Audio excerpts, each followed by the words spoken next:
Hola, ¿qué tal? Me llamo Rosa Elena Martínez y tengo 58 años. Vivo en la Ciudad de México, en un departamento pequeño del que ya no me quiero mover. Hoy voy a contarles una historia que guardé en absoluto silencio durante casi 8 años. Una historia sobre poder, sobre secretos que pueden destruir naciones y sobre lo que una mujer común es capaz de soportar cuando la verdad se convierte en una carga demasiado pesada. Si alguna vez se preguntaron qué tan lejos llegan las mentiras del poder, si alguna vez sospecharon que lo que nos cuentan no es toda la historia, tal vez encuentren respuestas en lo que voy a decirles. Soy enfermera. Llevo más de 30 años en esta profesión. Trabajé en hospitales públicos, en clínicas privadas, en casas particulares. He visto nacer gente, he visto morir gente. He cuidado a ricos y a pobres, a buenos y a malos. Nada me sorprendía ya. O eso creía antes del año 2017. Ahora estoy jubilada, vivo sola. Tengo 2 hijos adultos que viven en Estados Unidos. Pablo tiene 35 años y es ingeniero en Houston. Fernanda tiene 32 y es maestra en San Antonio. Los extraño todos los días, pero están mejor allá. Aquí las cosas se pusieron difíciles hace tiempo. Sé que muchas de ustedes que me escuchan han trabajado cuidando a otras personas. Saben lo íntimo que se vuelve ese trabajo. Conoces los secretos de la gente, sus miedos nocturnos, sus dolores que nunca mencionan en público. Compartes sus últimos momentos, sus confesiones finales. Yo creía que ya lo había escuchado todo hasta que escuché lo que nunca debí escuchar. Déjenme llevarlas de regreso a ese año. Era febrero de 2017.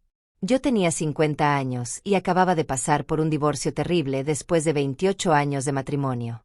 Mi exmarido me había dejado por una mujer 15 años menor. Se llevó la mitad de todo y me dejó con deudas que no sabía cómo pagar. Vivía en un departamento rentado en la colonia Narvarte. El dinero apenas me alcanzaba. Trabajaba turnos dobles en una clínica privada en Polanco, pero aún así no era suficiente. Mis hijos me mandaban dinero cuando podían, pero ellos también tenían sus propias familias, sus propios gastos. Cada quincena hacía malabarismos con las cuentas. La renta, la luz, el agua, el gas, la comida, los medicamentos para mi presión alta. Era como tratar de llenar un costal roto. Estaba exhausta física y emocionalmente. Tenía ojeras permanentes, había subido de peso por el estrés, me dolían las rodillas de tanto estar de pie. Fue un martes de marzo cuando todo comenzó. Una compañera de trabajo, Estela, me llamó aparte durante el descanso. Me preguntó si estaría interesada en un trabajo privado muy bien pagado. Cuidar a una señora mayor en una residencia en Tabasco. Trabajo de tiempo completo, vivir ahí, habitación y comida incluidas. El pago era increíble, 4 veces lo que ganaba en la clínica. Mi corazón dio un salto. Le pregunté por qué pagaban tanto. Estela me explicó que era una familia muy reservada, gente con dinero y conexiones políticas. Necesitaban discreción absoluta, una enfermera de confianza que supiera callarse. La señora tenía 89 años, demencia avanzada, necesitaba cuidados las 24 horas. Nada complicado médicamente, solo compañía, higiene, medicamentos, lo básico. Algo en su tono me inquietó. Pregunté quién era la familia exactamente. Estela bajó la voz. Me dijo que no podía dar nombres todavía, pero que eran gente importante, muy importante. Si aceptaba, tendría que firmar acuerdos de confidencialidad estrictos. Le dije que lo pensaría.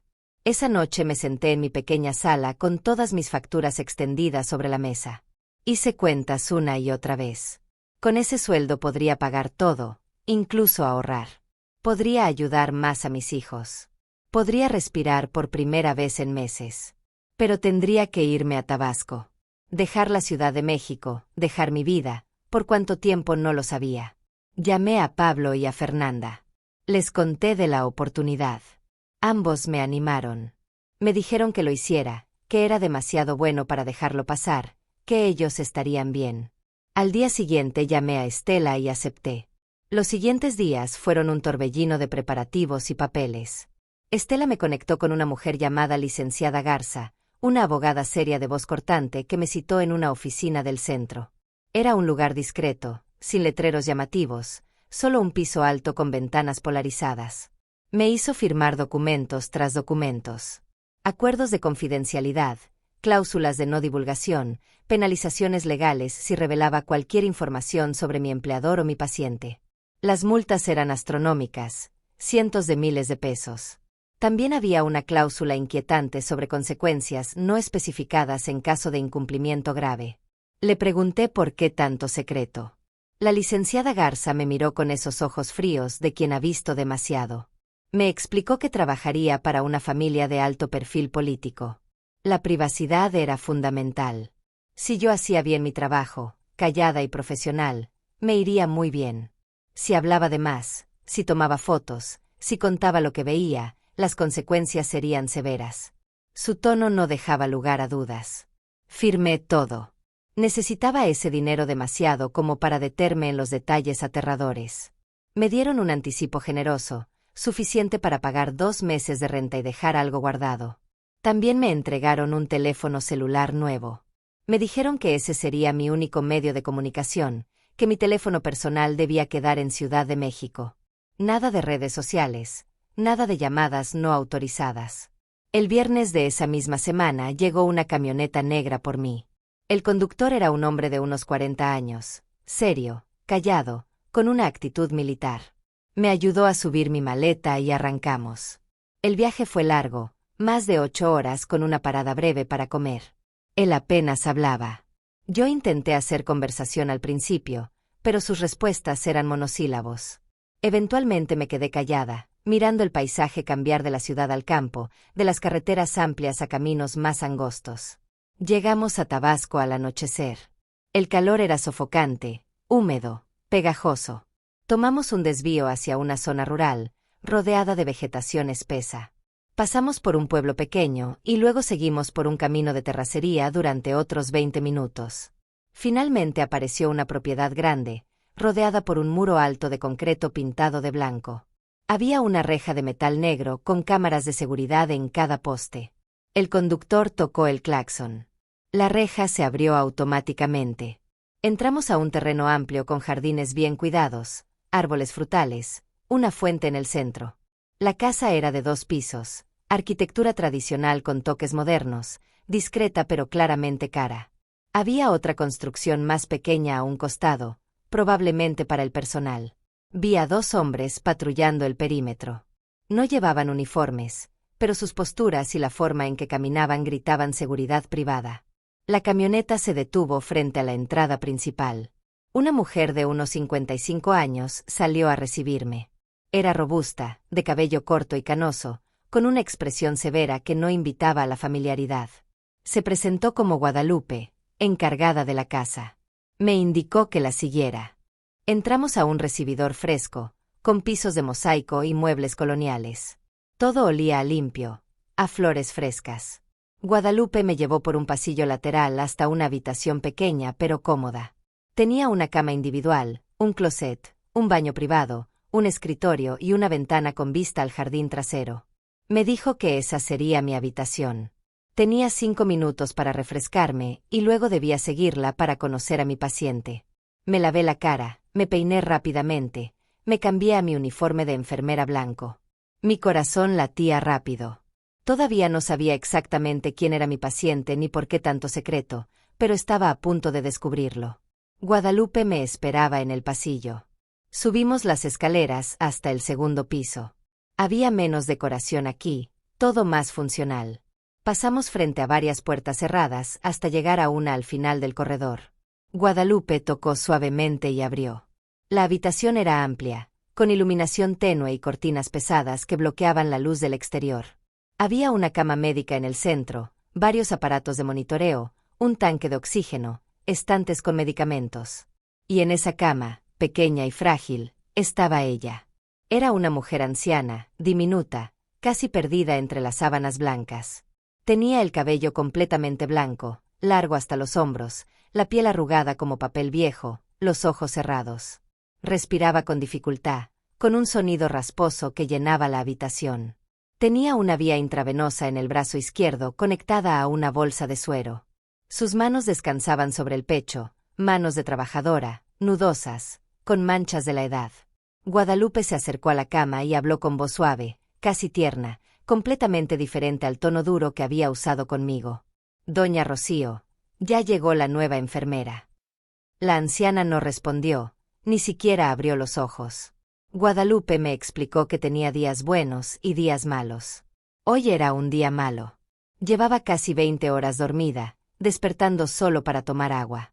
Me acerqué a revisar sus signos vitales. Pulso débil pero estable, presión baja pero dentro de lo esperado para su edad, temperatura normal. Revisé la vía, estaba bien colocada. Miré su historial médico que estaba en una carpeta al pie de la cama. Rocío Albores Cantú, 89 años, natural de Tepetitán, Macuspana, Tabasco. Diagnóstico: demencia senil avanzada, insuficiencia cardíaca leve, diabetes controlada, artritis severa. El apellido me sonó vagamente familiar, pero no hice la conexión inmediata. Guadalupe me dio las instrucciones. Turnos de 12 horas intercalados con otra enfermera llamada Mercedes que llegaría más tarde.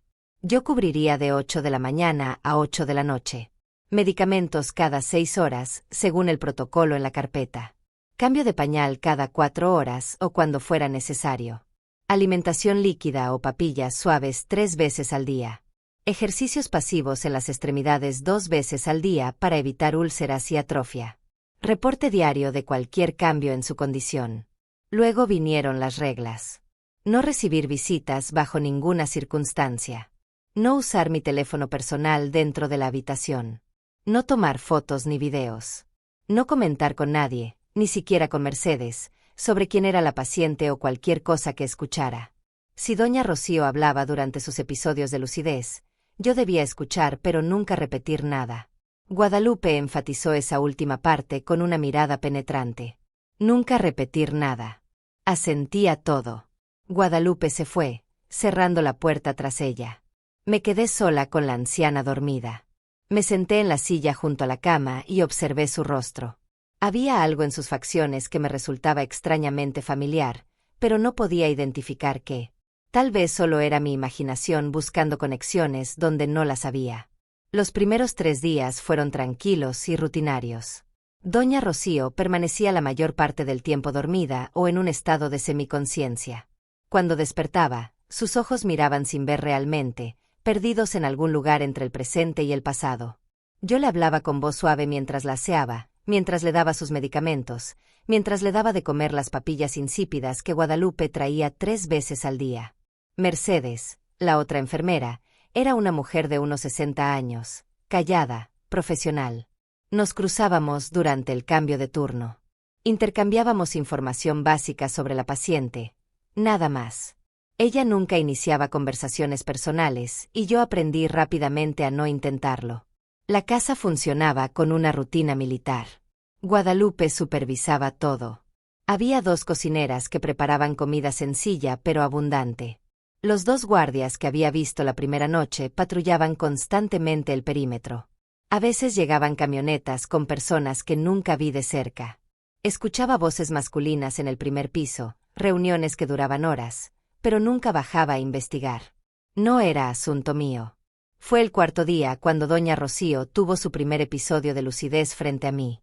Era media tarde, yo estaba cambiándole el suero cuando de repente abrió los ojos completamente. Me miró directamente con una claridad que me sobresaltó. ¿Quién eres?, preguntó con voz ronca pero firme. Le expliqué que era su enfermera, que estaba ahí para cuidarla. Me estudió durante varios segundos. Luego preguntó, ¿te mandó él? No supe qué responder. Pregunté a quién se refería. Ella cerró los ojos otra vez y volvió a hundirse en el sueño sin responder. Esa noche no pude dormir bien. La pregunta de doña Rocío me daba vueltas en la cabeza. ¿Te mandó él? Había algo en su tono, una mezcla de miedo y resignación que me inquietaba. Me levanté varias veces para tomar agua, para asomarme por la ventana, tratando de calmar esa sensación extraña que se había instalado en mi pecho. Al 5.º día empecé a notar cosas. Detalles pequeños que por separado no significaban nada, pero juntos formaban un patrón inquietante. Las cámaras de seguridad estaban por todos lados, no solo afuera sino también dentro de la casa.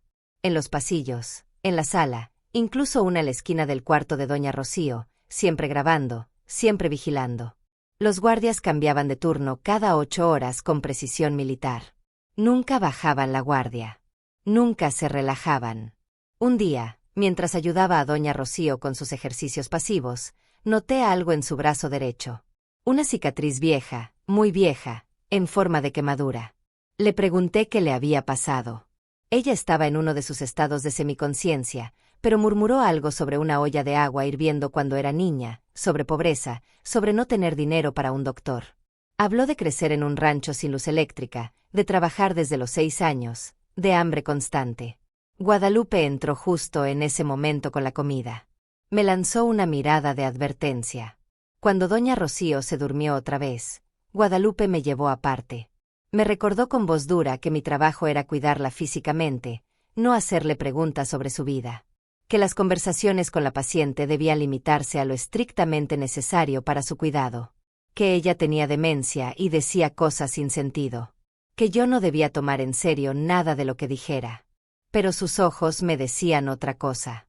Me decían que doña Rocío sí tenía momentos de lucidez total. Me decían que lo que contaba no era demencia, sino memoria. Y me decían que yo debía mantener la boca cerrada. Fue en mi segunda semana cuando finalmente até todos los cabos. Era un sábado por la mañana. Yo estaba en mi cuarto durante mi tiempo libre, viendo noticias en el pequeño televisor que había ahí. Pasaron un reportaje sobre el presidente. Andrés Manuel López Obrador llevaba apenas unos meses en el cargo. Las imágenes lo mostraban en un evento público, saludando, sonriendo. Y entonces vi su rostro de perfil, el ángulo de su nariz, la forma de sus pómulos, esa mirada particular. Mi corazón se detuvo. Subí corriendo las escaleras hasta el cuarto de doña Rocío. Ella estaba despierta, mirando el techo. Me acerqué y observé su rostro con nuevos ojos. La forma de la frente, los ojos hundidos, la línea de la mandíbula. Dios mío. La similitud era innegable una vez que sabías qué buscar. Rocío Albores. Tepetitán. Macuspana. El mismo pueblo natal del presidente. El apellido que aparecía en algunos artículos viejos sobre su infancia. Busqué en mi memoria fragmentos de biografías que había leído, documentales que había visto. Se suponía que la madre del presidente se llamaba Manuela Obrador, que había muerto hace décadas. Eso era lo que todos sabían. Eso era la historia oficial. Pero la mujer en esa cama era Rocío Albores. Y su parecido con el hombre más poderoso de México no era coincidencia. Me senté lentamente en la silla, sintiendo que el piso se movía bajo mis pies. Estaba cuidando a alguien que oficialmente no existía. A alguien cuya sola existencia contradecía la narrativa pública de un presidente. A alguien que sabía secretos que podían destruir carreras, gobiernos, legados. Doña Rocío giró la cabeza hacia mí. Sus ojos estaban lúcidos otra vez. Me miró durante varios segundos y luego habló con una claridad aterradora. Ya te diste cuenta, ¿verdad? No pude responder. Mi garganta estaba cerrada. Ella continuó con voz cansada. Todos los que se dan cuenta terminan aquí, cuidándome hasta que me muera. Es su forma de asegurarse de que no hable. Y la mía de seguir viva. Quise decir algo, cualquier cosa, pero antes de que pudiera articular palabra, Guadalupe entró con la bandeja del desayuno. Doña Rocío cerró los ojos inmediatamente, volviendo a ese estado de semiconciencia. Guadalupe me miró con sospecha, como si supiera exactamente lo que acababa de pasar. Los siguientes días fueron de terror silencioso. Seguía con mi rutina como si nada hubiera cambiado, pero todo había cambiado. Cada vez que miraba a doña Rocío veía la verdad escrita en su rostro. Cada vez que escuchaba las noticias y veían al presidente hablando de sus orígenes humildes, de su madre difunta, de su historia personal, sentía que cargaba un peso que me iba a aplastar. Guadalupe me vigilaba más de cerca ahora. Aparecía en momentos inesperados, siempre con alguna excusa, pero yo sabía que estaba verificando que yo no hiciera preguntas, que no tomara fotos, que mantuviera mi boca cerrada. Los guardias también parecían más presentes, más atentos. O tal vez solo era mi paranoia creciente. Intenté actuar con normalidad. Cumplía con mis tareas médicas de forma impecable. Le daba sus medicamentos a tiempo, la aseaba con cuidado, le hacía sus ejercicios, le daba de comer con paciencia. Pero mi mente no paraba de dar vueltas. ¿Por qué la mantenían escondida? ¿Por qué el engaño sobre su madre?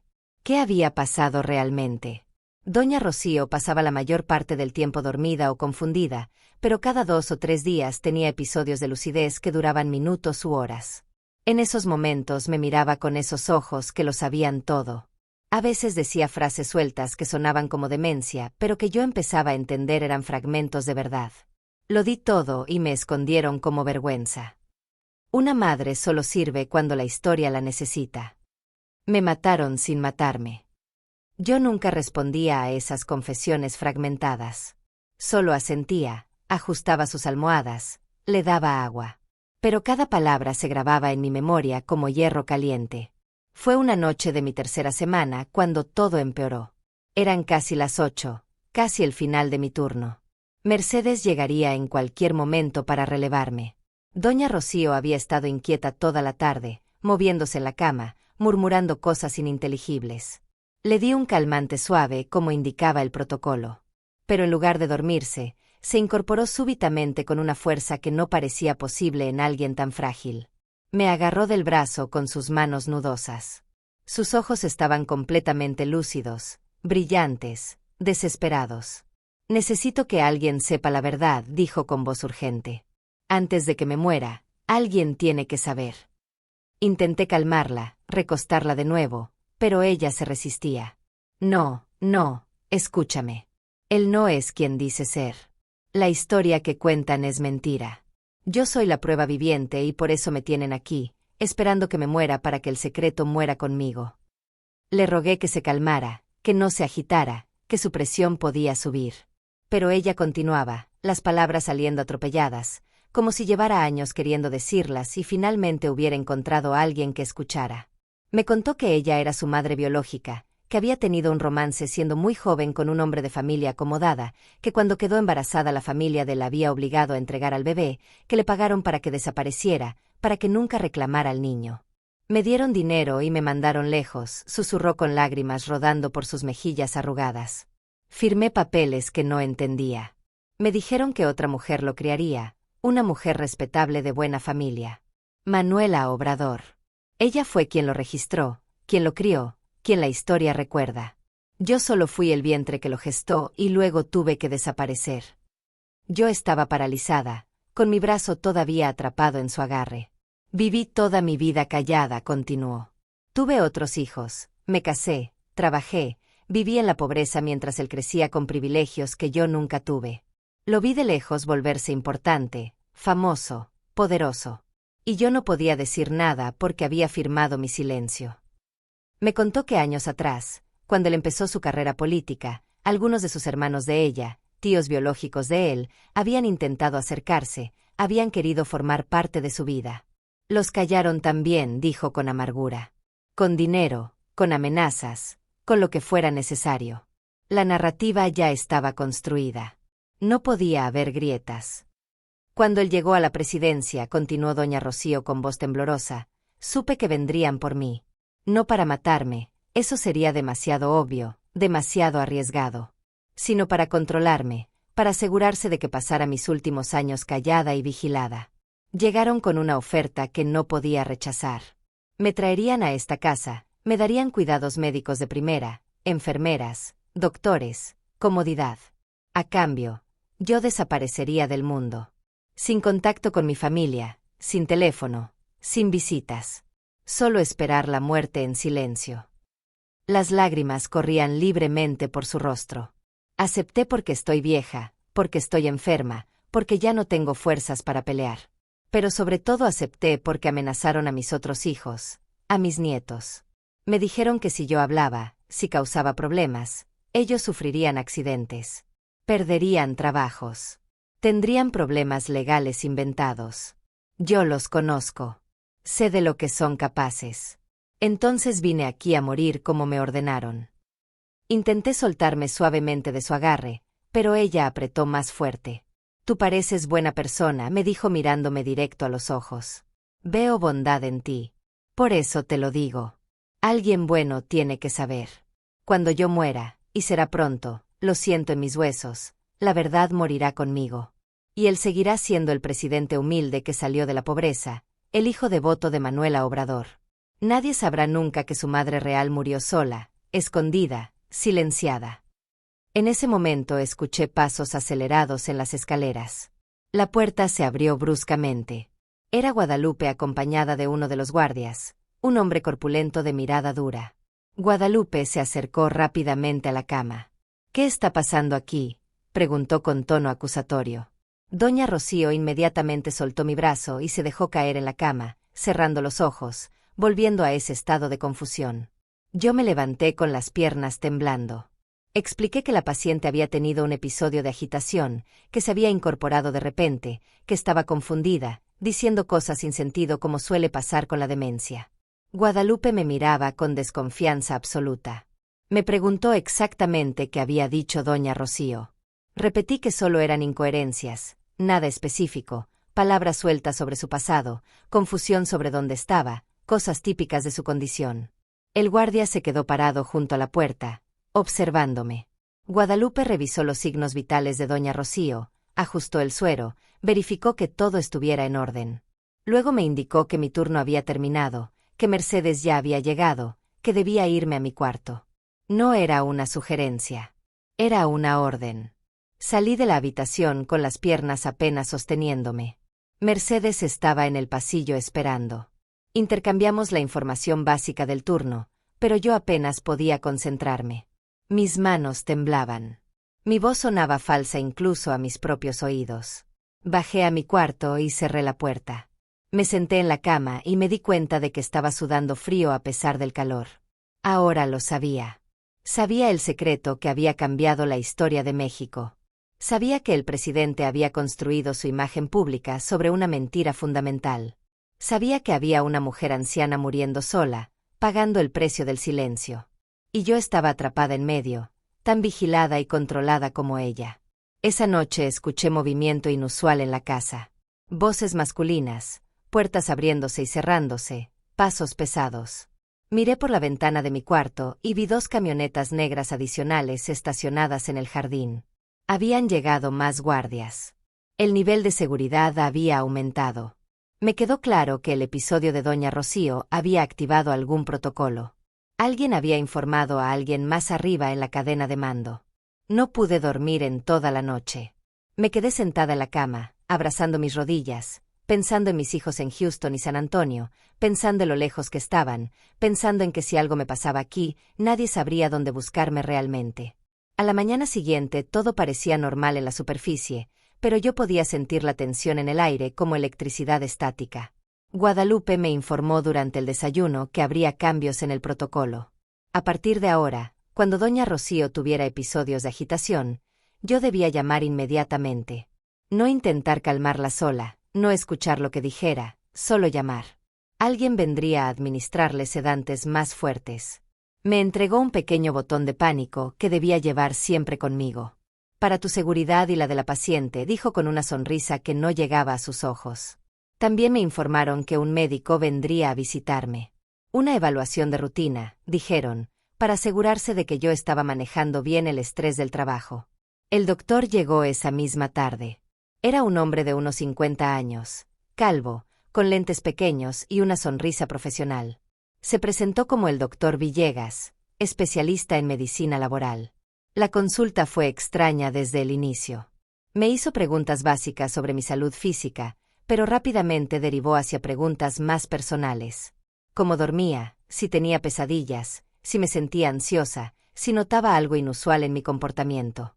Me preguntó específicamente sobre mi capacidad de concentración, sobre si a veces escuchaba cosas que otros no escuchaban, sobre si confiaba en mi propia memoria.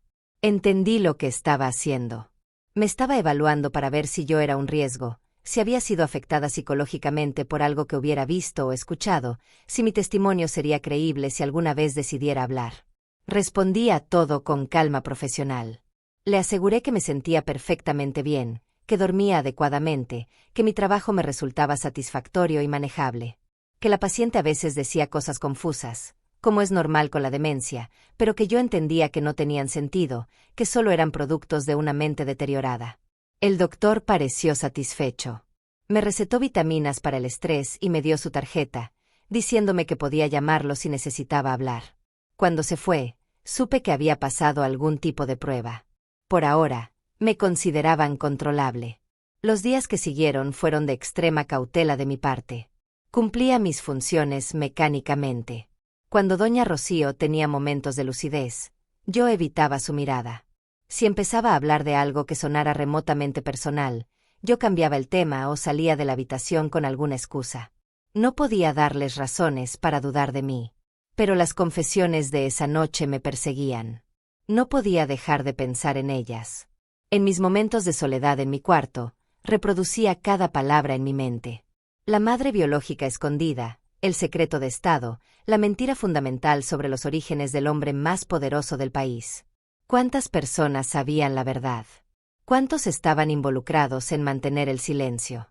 Una tarde, durante mi hora de descanso, escuché una conversación que no debía escuchar.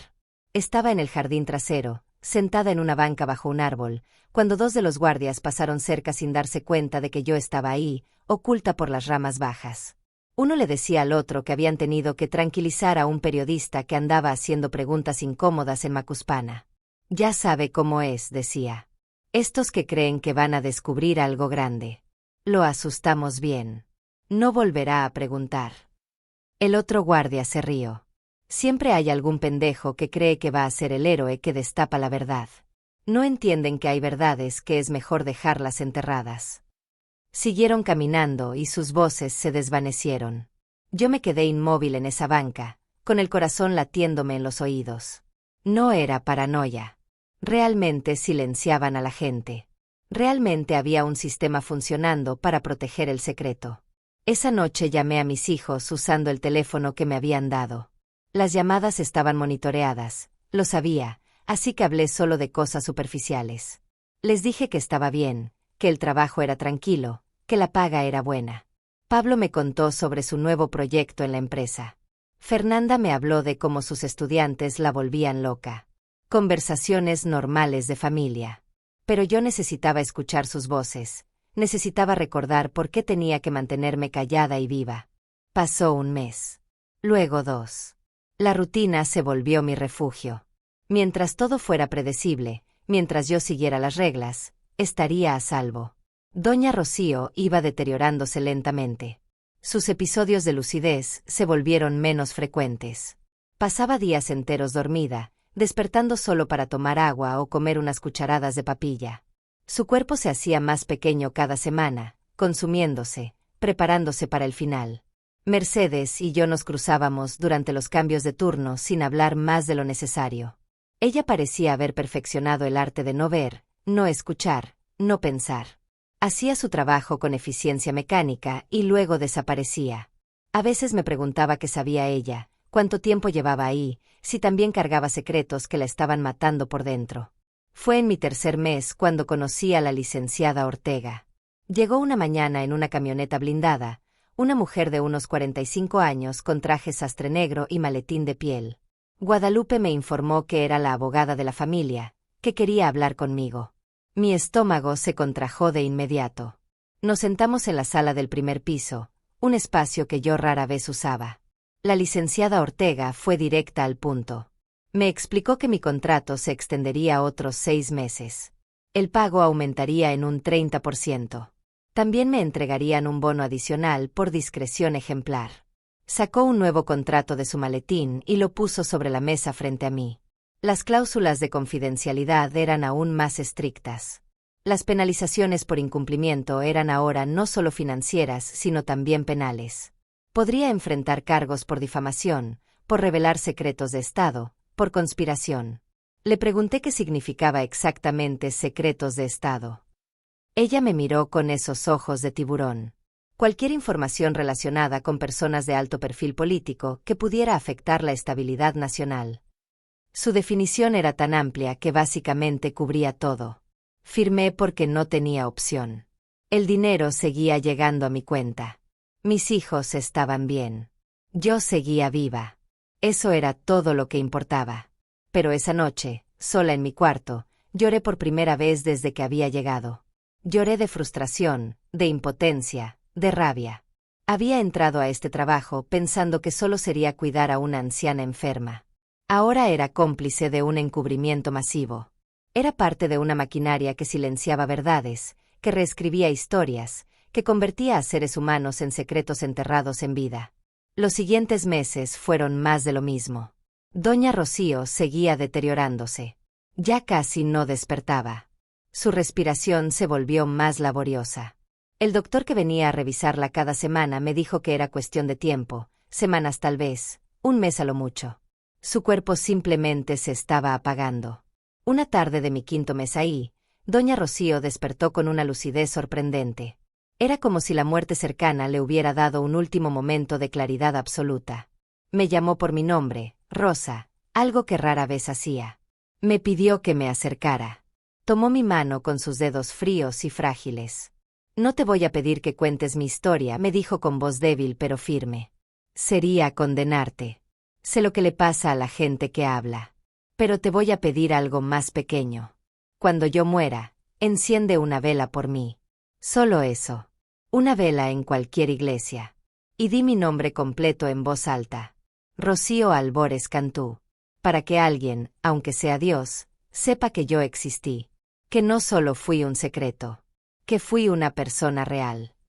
Le prometí que lo haría. Ella sonrió débilmente. Gracias, hija. Eres la única que me ha tratado con verdadera amabilidad en este lugar. Cerró los ojos y volvió a dormirse. Fue la última conversación real que tuvimos. 2 semanas después, en una madrugada de septiembre, los monitores empezaron a sonar. Corrí a su habitación. Doña Rocío estaba teniendo un paro cardíaco. Llamé a emergencias según el protocolo.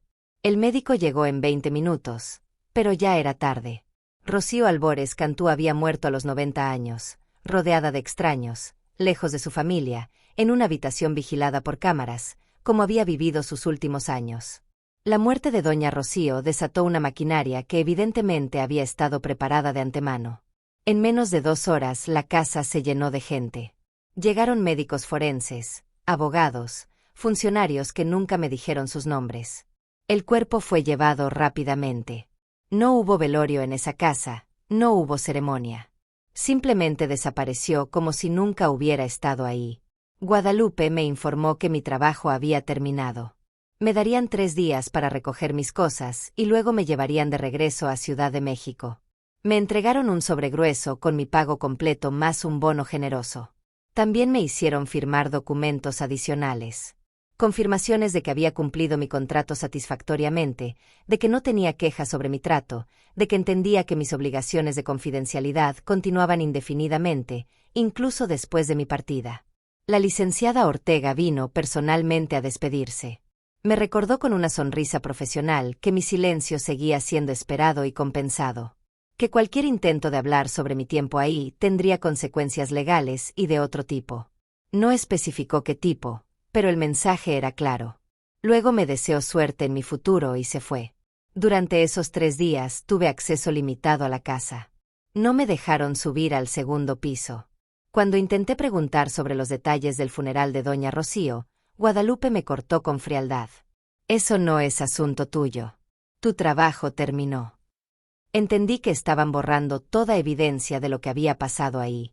Limpiando, eliminando, cerrando el capítulo. El día de mi partida, la misma camioneta negra y el mismo conductor silencioso que me habían traído 5 meses atrás vinieron por mí. Subí con mi maleta pequeña, ahora más pesada con ropa nueva que había comprado y con ese sobre de dinero que quemaba en mi bolso como evidencia de mi complicidad. Durante el largo viaje de regreso no pude dejar de pensar en doña Rocío. En su rostro arrugado, en sus manos nudosas, en sus ojos que guardaban tantos secretos. En su última petición. Una vela y su nombre en voz alta. Era lo mínimo que podía hacer, lo único que podía hacer sin ponerme en peligro. Llegué a Ciudad de México al anochecer. El conductor me dejó en mi departamento de la Narvarte. No dijo una sola palabra en todo el trayecto. Simplemente abrió la cajuela, bajó mi maleta y se fue. Me quedé parada en la banqueta mirando el edificio donde había vivido antes. Todo se veía igual, pero yo ya no era la misma persona que había salido de ahí 5 meses atrás. Subí a mi departamento. Estaba exactamente como lo había dejado, limpio pero con ese aire de lugar abandonado. Abrí las ventanas para ventilar. Me preparé un té. Me senté en mi pequeña sala y por primera vez en meses sentí que podía respirar sin que alguien me observara. Pero esa sensación de libertad duró poco. Al día siguiente recibí una llamada en el teléfono que me habían dado y que había olvidado devolver. Era un hombre cuya voz no reconocí. Me recordó amablemente que debía devolver ese teléfono. Alguien pasaría a recogerlo en las próximas horas. También me recordó que esperaban que retomara mi vida normal, que me mantuviera ocupada, que no tuviera tiempo para pensar demasiado en el pasado. El tono era cordial, pero la amenaza era evidente. 2 horas después tocaron mi puerta. Era un joven en motocicleta. Le entregué el teléfono sin decir palabra. Él me hizo firmar un recibo y se fue. Con ese teléfono se iba mi último lazo físico con aquel lugar.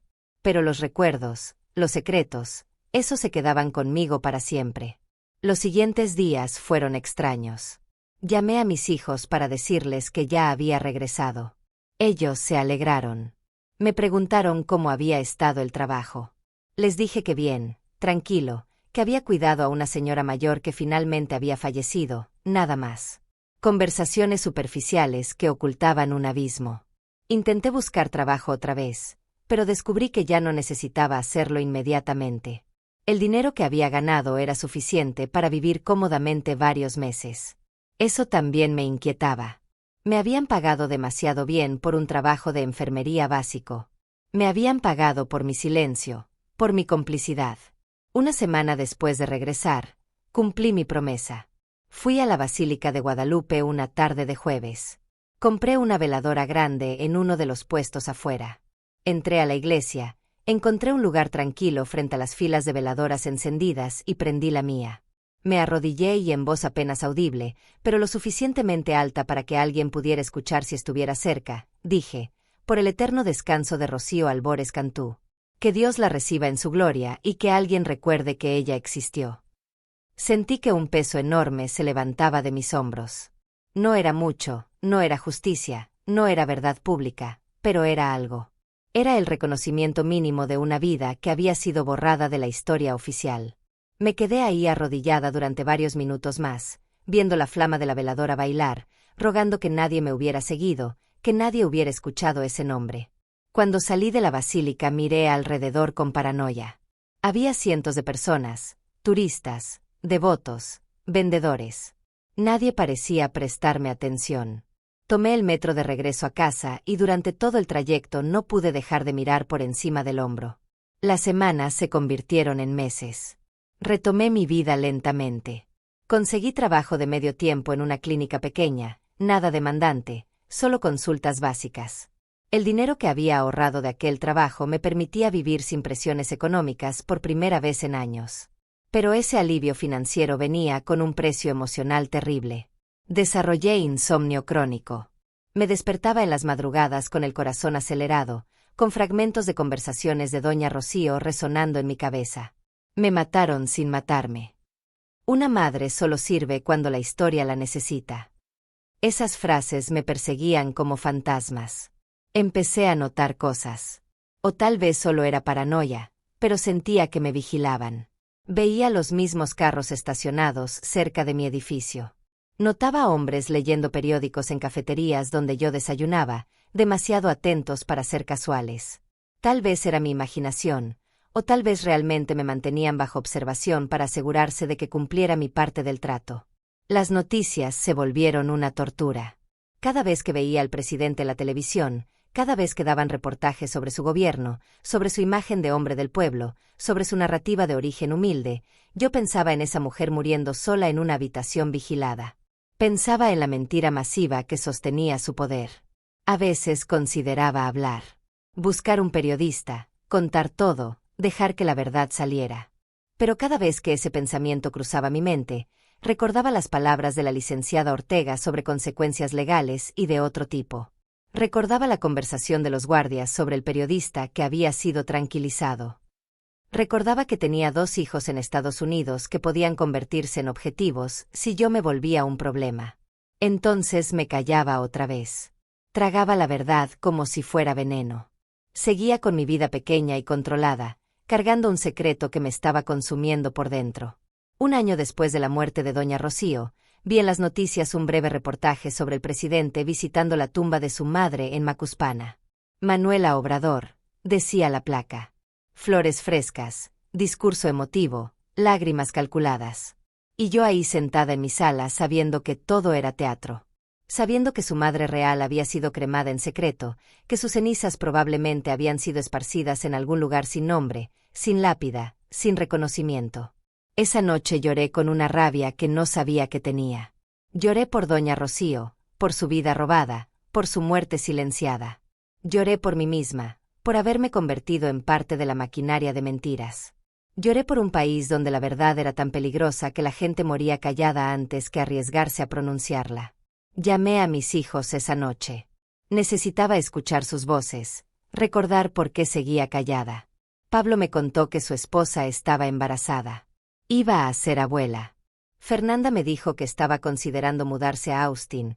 Había conseguido una mejor oferta de trabajo. Vida normal, planes futuros, esperanza. Eso era lo que mi silencio protegía. Los años que siguieron fueron de sobrevivencia callada. 2018, 2019, 2020 con la pandemia que encerró al mundo entero.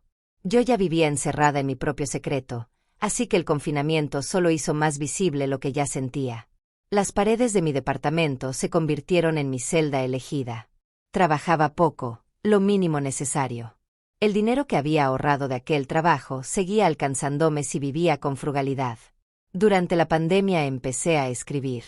Al principio solo fragmentos, recuerdos sueltos que me despertaban a las 3 de la mañana. Los escribía a mano en cuadernos baratos que compraba en la tienda de la esquina.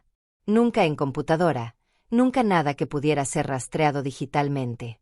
Escribía sobre doña Rocío, sobre sus manos frágiles, sobre sus confesiones nocturnas, sobre la verdad que cargaba. Pero siempre terminaba quemando esas páginas.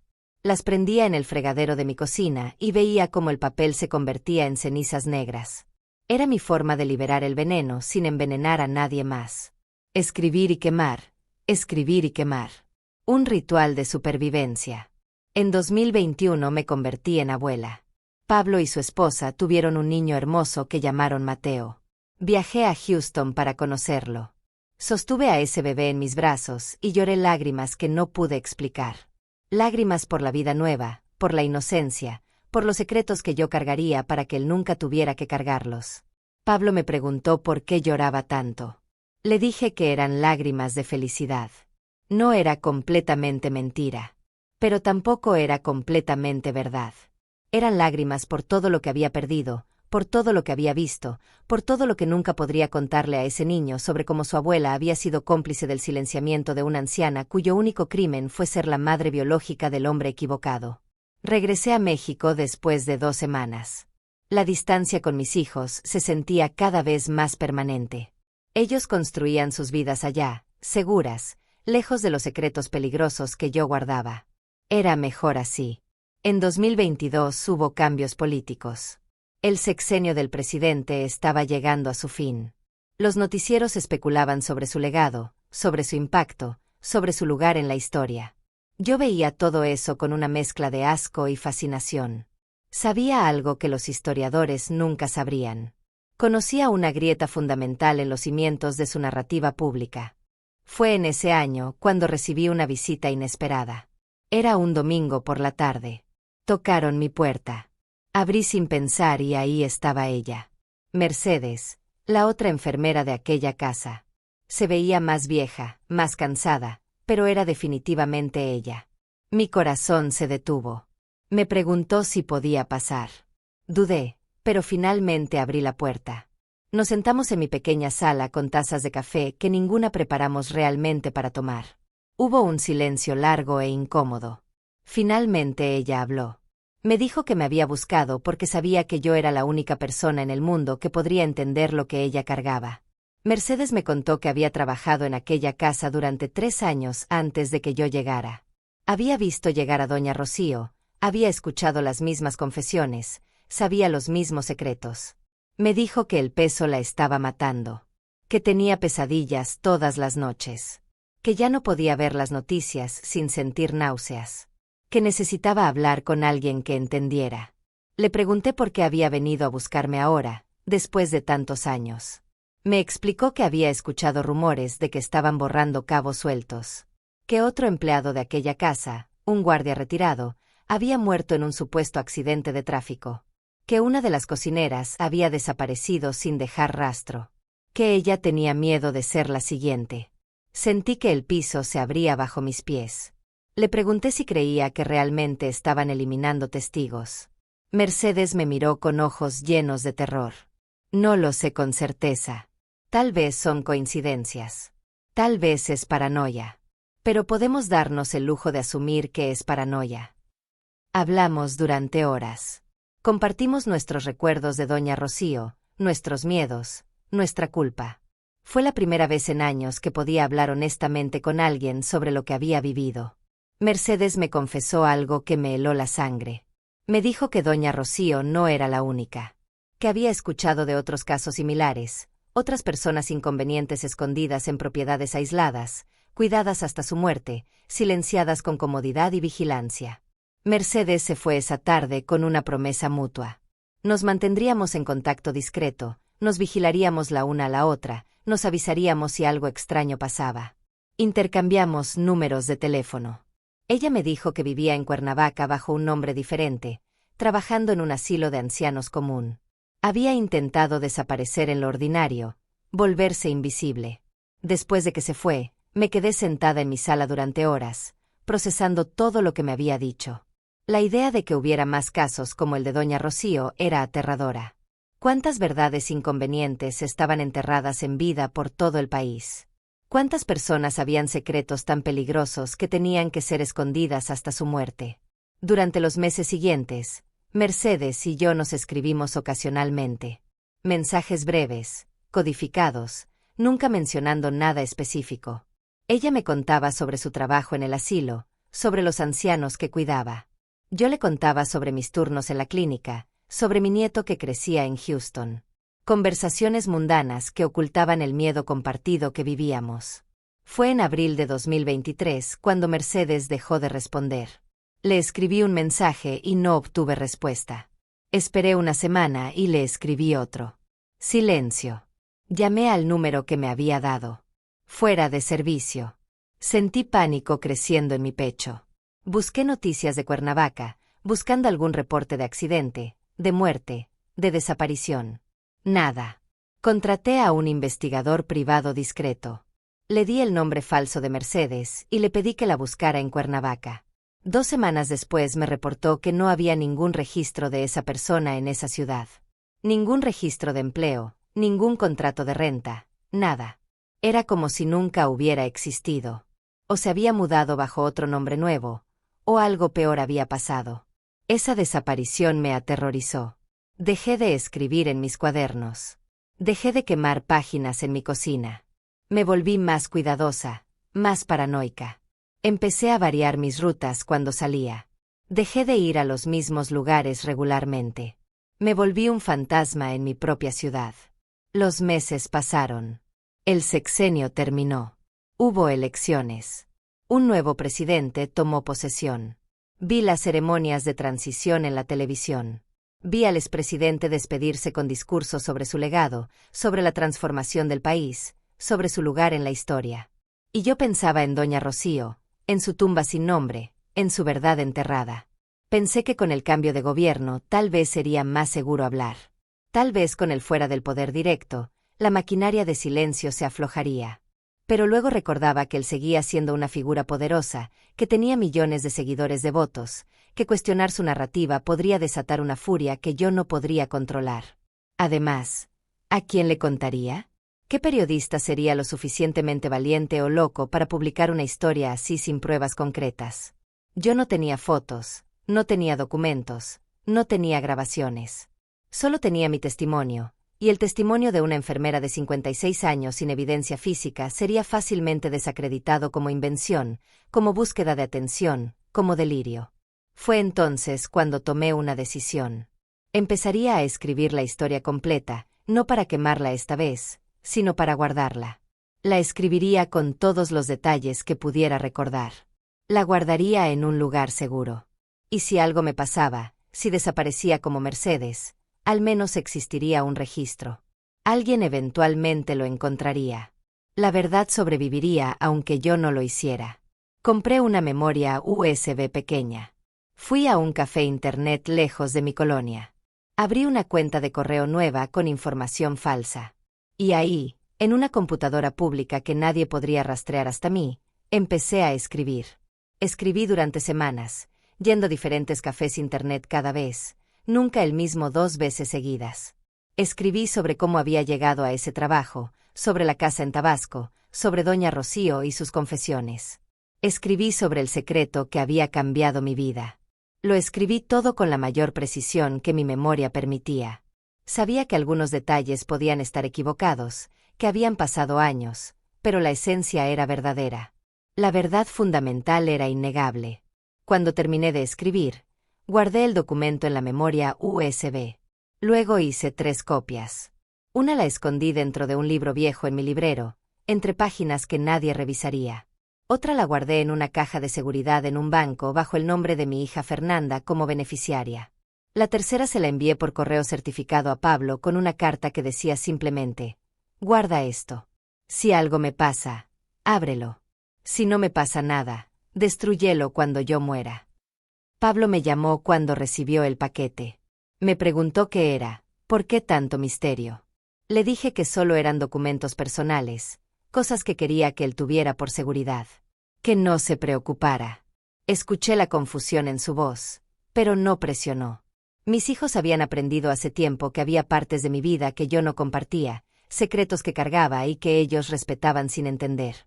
Los años 2024 y 2025 pasaron en una especie de limbo. Yo seguía viviendo mi vida pequeña y controlada. Trabajaba medio tiempo, visitaba a mis hijos cuando podía, cuidaba mi salud lo mejor posible. Pero siempre con esa sombra sobre mí, siempre con ese peso en el pecho. Las noticias seguían hablando del expresidente. Su fundación, sus apariciones públicas, los libros que publicaba sobre su gobierno. Cada vez que lo veía o escuchaba su nombre, sentía esa mezcla familiar de rabia, miedo y agotamiento. ¿Cuándo terminaría? ¿Cuándo podría yo finalmente liberarme de este secreto? Fue en marzo de 2025 cuando algo cambió. Estaba viendo las noticias una tarde cuando pasaron un reportaje sobre el expresidente. Había sufrido un problema de salud, nada grave según los reportes oficiales, pero estaba reduciendo sus apariciones públicas. Los analistas especulaban sobre su legado, sobre cómo sería recordado por la historia. Y en ese momento, viendo esas imágenes, escuchando esas especulaciones, algo se rompió dentro de mí. Pensé en doña Rocío, muerta hace 8 años, sin tumba con su nombre real, sin reconocimiento, borrada de la historia como si nunca hubiera existido. Pensé en Mercedes, desaparecida, probablemente muerta. Pensé en todos los secretos enterrados, en todas las verdades silenciadas. Y me di cuenta de algo fundamental. Yo tenía 58 años. No era joven. Mi salud no era perfecta. ¿Cuánto tiempo más tenía? ¿10 años? ¿20 si tenía suerte? ¿Iba a morir cargando este secreto como doña Rocío había muerto cargando el suyo? ¿Iba a permitir que la mentira sobreviviera mientras la verdad moría conmigo? Tomé una decisión. Había guardado silencio durante 8 años. Había protegido a mis hijos, había protegido mi propia vida. Pero llegaba un punto en que el silencio se volvía complicidad, en que callar era ser parte de la injusticia. Había llegado el momento de hablar. No lo haría de forma imprudente. No buscaría periódicos grandes que pudieran ser presionados o comprados. No iría con televisoras que respondían a intereses políticos. Lo haría de la forma más segura posible. Buscaría plataformas independientes, periodistas que ya hubieran demostrado valentía, medios digitales que no pudieran ser silenciados tan fácilmente. Pasé semanas investigando. Encontré un colectivo de periodistas de investigación que se especializaban en casos de corrupción y abuso de poder. Tenían un sitio web encriptado donde se podían enviar testimonios anónimos. Leí sus reportajes anteriores. Habían destapado escándalos importantes, habían enfrentado amenazas y demandas, pero seguían trabajando. Les envié un mensaje inicial, breve, sin detalles específicos. simplemente diciendo que tenía información sobre un secreto relacionado con el expresidente, información de primera mano, testimonio directo. Esperaba que no respondieran, que lo descartaran como otro loco con teorías de conspiración. Pero respondieron. Una periodista que usaba el seudónimo Valeria R. me escribió. Me pidió más información. Le expliqué, todavía sin dar detalles completos, que había trabajado como enfermera privada, que había cuidado a alguien conectado al expresidente, que había escuchado confesiones que contradecían la narrativa oficial sobre su origen familiar. Valeria me hizo preguntas inteligentes.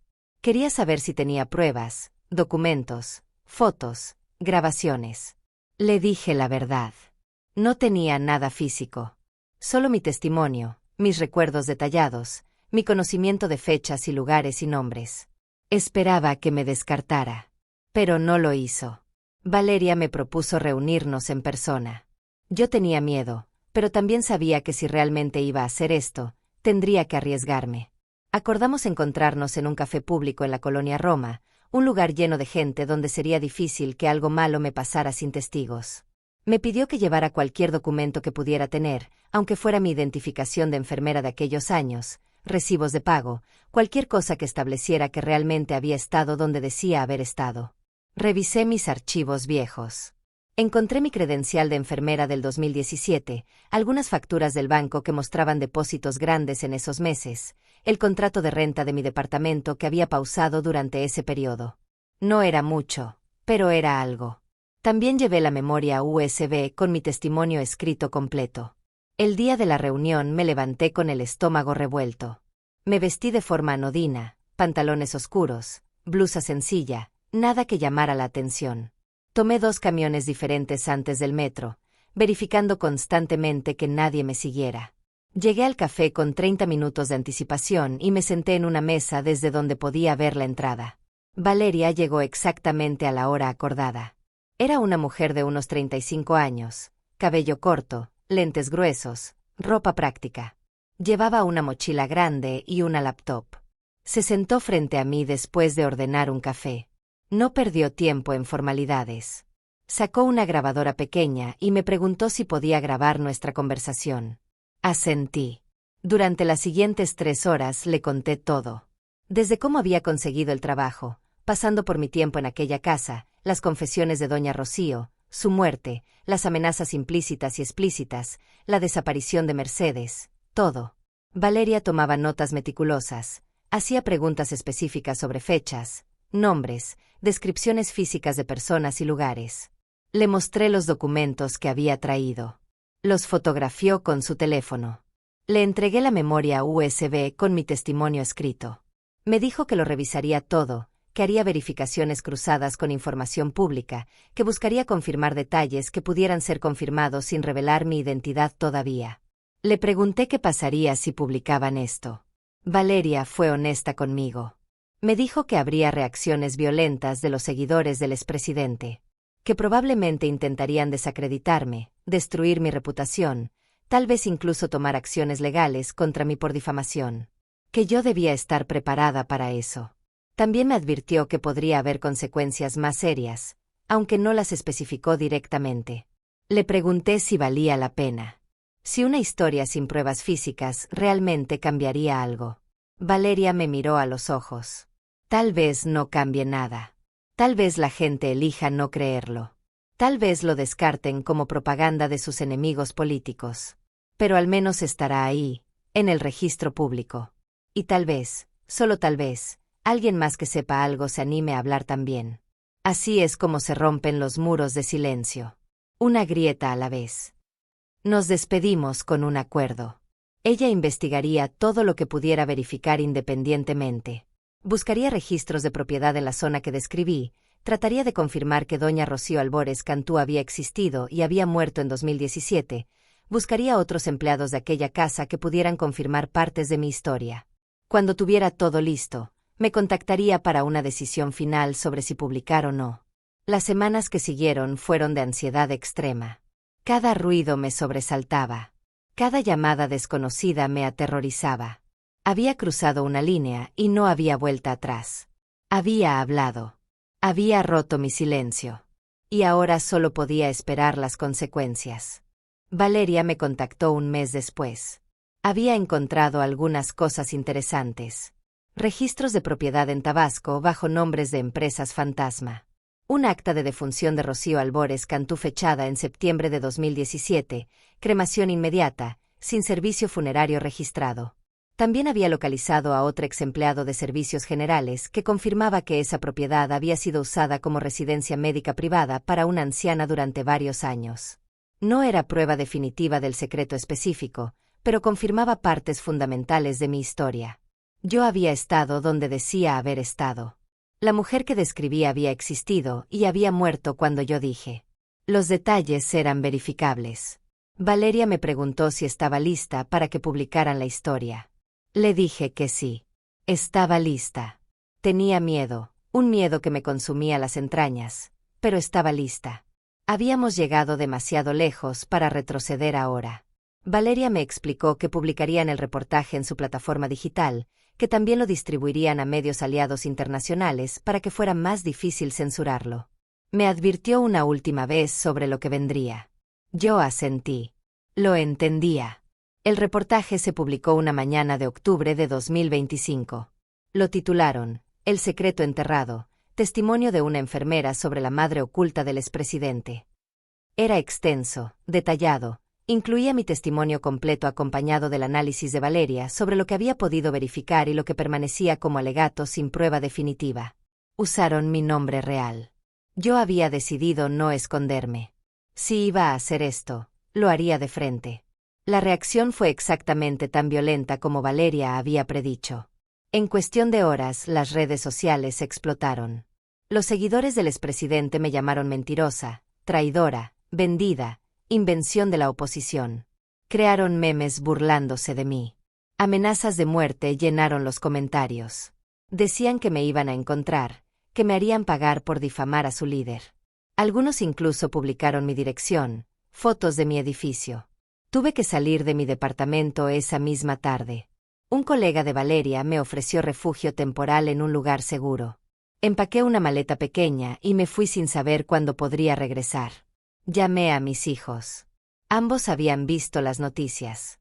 Pablo estaba furioso, no conmigo sino por mí. Me preguntó por qué había hecho algo tan peligroso. Fernanda lloraba, rogándome que me fuera a Estados Unidos con ellos, que me escondiera donde pudieran protegerme. Les expliqué lo mejor que pude. Les dije que había cosas que eran más importantes que la seguridad personal, que había callado durante 8 años, pero que ya no podía seguir siendo cómplice del silencio. Que entendía si estaban enojados conmigo, pero que necesitaba que supieran que lo había hecho por razones que iban más allá de mí misma. Los días siguientes fueron un torbellino. Algunos medios mainstream me contactaron para entrevistas. Acepté las que consideré seguras. Conté mi historia una y otra vez.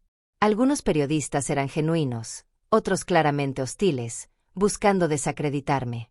El gobierno actual emitió un comunicado diciendo que investigarían las alegaciones. El expresidente no respondió directamente, pero sus voceros me llamaron mentirosa desesperada buscando fama. Curiosamente, también empezaron a llegarme mensajes de apoyo. Gente que decía que me creía, que siempre había sospechado que la narrativa oficial sobre el expresidente escondía cosas. Otros exempleados de lugares similares que decían haber visto cosas parecidas, pero que tenían demasiado miedo para hablar. Algunos con información que corroboraba partes de mi historia. Una mujer me contactó diciendo que su tía había sido vecina de Rocío Albores en Macuspana décadas atrás y confirmaba que había tenido un hijo que le habían quitado siendo muy joven. Esas confirmaciones pequeñas, esos testimonios adicionales, empezaron a construir algo. No era prueba definitiva todavía, pero era una grieta en el muro de silencio, como Valeria había dicho. Una que podría eventualmente convertirse en algo más grande. Han pasado 2 meses desde la publicación. Yo sigo escondida, moviéndome entre casas seguras, sin poder regresar a mi departamento. He recibido amenazas creíbles, pero también protección de organizaciones de derechos humanos y periodistas. El caso sigue vivo. Hay demandas de investigación formal. Hay peticiones ciudadanas exigiendo acceso a registros de nacimiento originales del expresidente. Hay presión internacional. No sé cómo terminará todo esto. No sé si alguna vez se probará definitivamente lo que yo sé que es verdad. No sé si podré algún día volver a mi vida normal o si esa vida quedó atrás para siempre. No sé si sobreviviré esto o si terminaré como Mercedes, desaparecida, borrada. Pero sé algo con certeza absoluta. Rocío Albores Cantú ya no es un secreto enterrado solo en mi memoria. Su nombre está ahora en el registro público. Su existencia ha sido reconocida. Y eso, sin importar lo que me pase, es algo que nadie podrá borrar completamente.